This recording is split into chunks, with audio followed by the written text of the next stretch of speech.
因為4月5號咧就叫清明，明白嘛？咁啊，清明同我哋中醫有咩關係咧？就講俾大家聽。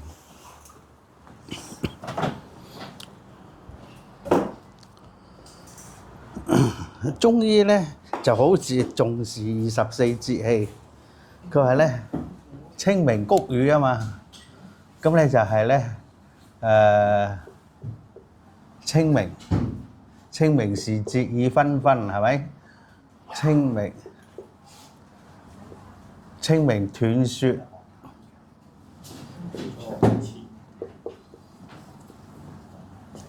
谷雨咧就斷霜啦。谷雨，清明谷雨。咁呢個時候咧就係最潮濕嘅，谷雨就斷呢個咧就霜。原來咧每個人都要經歷呢個叫風、霜、雨、雪。係啊，風霜雨雪。風霜雨雪咧對我哋嘅身體健康咧係息息相關嚇。咁咧就係咧呢個時候咧就係咧一陣間落雨，一陣間咧就潮濕，一陣間咧就好多咧細菌病毒滋生嘅時候，所以好多人咧就感冒菌入胃啊嚇。咁啊感冒菌入胃咧就成日咧個肚谷肚脹啊嚇，屙嘔肚痛啊，生痱滋啊嚇，冇胃口啊，成日想飲凍嘢啊，嗱呢個咧都係一種病態嚟嘅。所以咧佢話咧善似青蟲，惡似花啊，善良嘅人啊，善似青蟲。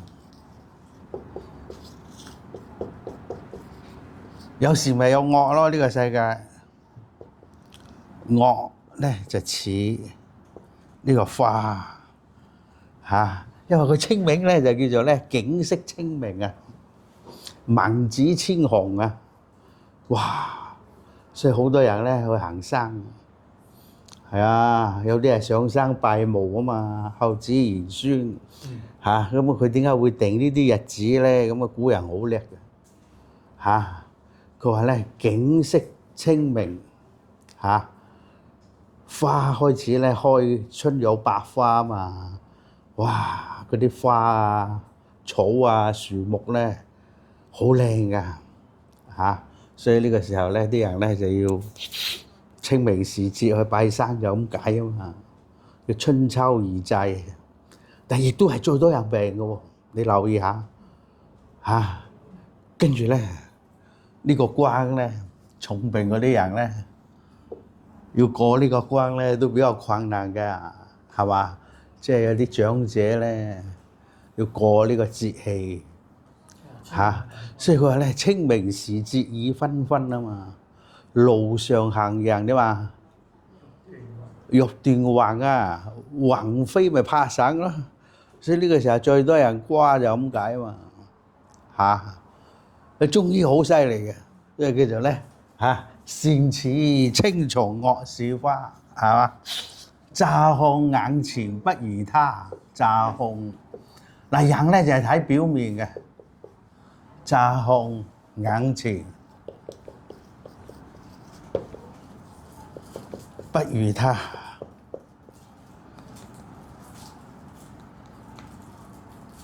有日風霜雨雪打，有日嗱風霜啦，嗱你要經歷呢個咧風霜雨雪啊嘛，有日風霜雨雪打，落雨啊！你驚唔驚落雨㗎？驚。哦，其實唔使驚嘅，朝雨不過日啊嘛。有日風霜雨雪打，有日風霜雨雪打，係嘛？只見青蟲不見花，只見青松。啊！你哋住嗰度有間青松觀有冇開過啊？有。啊，只見青松，不見花啊！原來咧，青松咪甲木咯，係嘛？嗰啲花草樹木咪乙木咯，係嘛？所以咧，呢個時候咧就要懂得咧，清明斷雪，谷雨就斷霜。所以佢空氣裏邊咧嘅溫度同埋濕度咧，空氣裏邊嘅溫度，原來咧空氣嘅溫度同濕度就對我哋人體嘅氣血運行咧就息息相關啊嘛。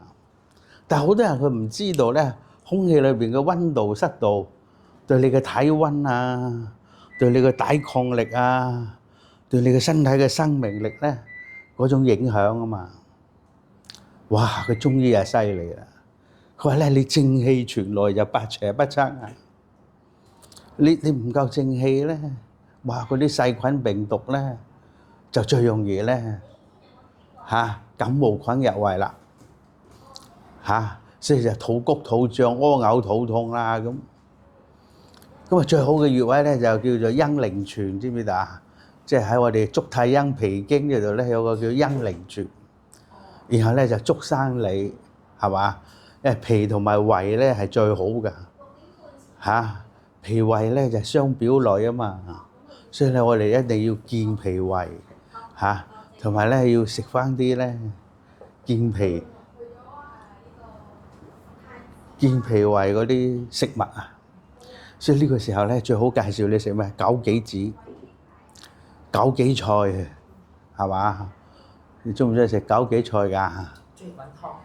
佢話咧，清明前咧就要食呢個枸杞菜，就拍呢個枸杞子，咁啊就加埋咧豬潤瘦肉啊！哇！第一就明目，第二咧就健脾胃，但係咧記得要加薑喎。呢個時候知唔知道啊？要加薑，咁啊，然後咧就可以咧健脾和胃，係嘛？咁啊，其次上次介紹咧食枇杷果啊，要睇下有冇枇杷果埋。原來咧枇杷果係最好嘅，健脾和胃啊，即係最好梗係中國枇杷果啦，日本都有㗎，唔知你哋有冇食過日本枇杷果？唔係日本枇杷果係好靚㗎。因為我1992年喺京東教氣功嘅時候咧，就呢個時候復活節，咁咧就係咧嗰啲枇杷果咧就真係又大粒又多汁又清甜，係啊。唔食橙色嘢。唔係，佢係啊，唔係，但係枇杷果係對我哋身體咧就非常之好噶嘛，係嘛？咁咧就要學嗰個飲食之道啊嘛。唔知同唔同意？安身之本必須衣食，所以民以食為天啊嘛安身之本必須衣食。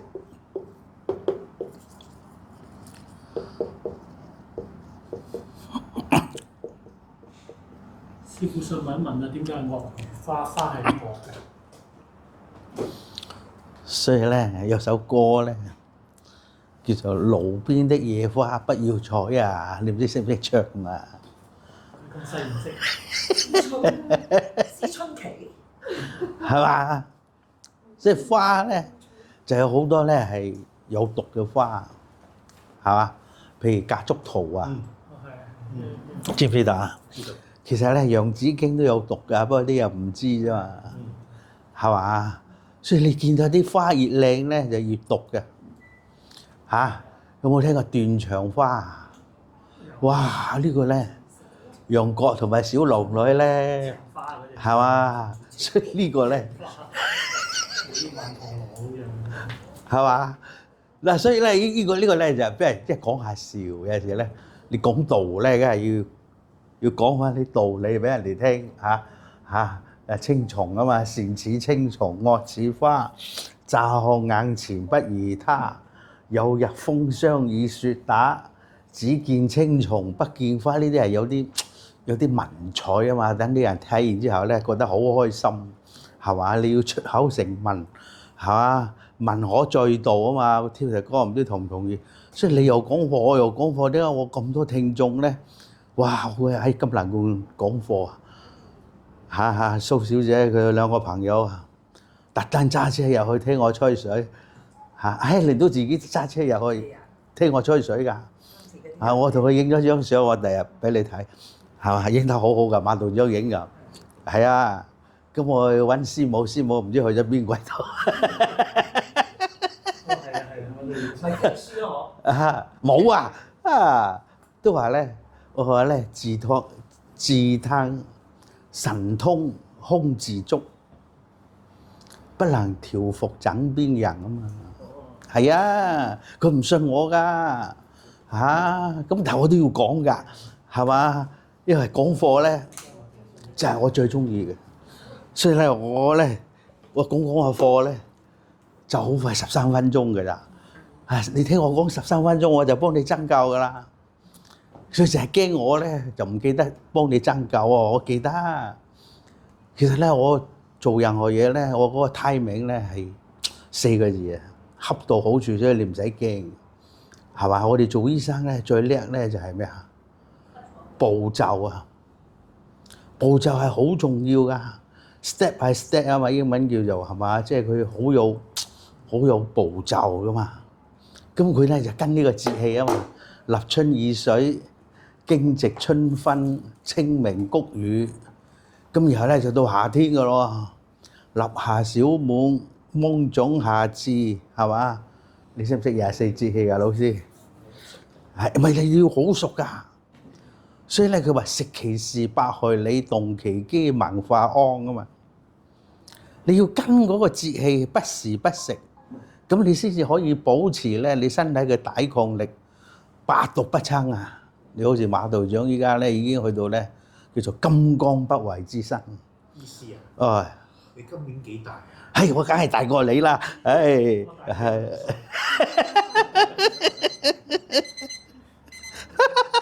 冇喎。其實咧，我哋人咧最緊要咧充滿信心，知唔知道啊？因為咧，我哋道家咧係返老還童。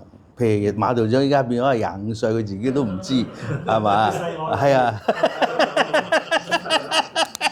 識計啊！識計。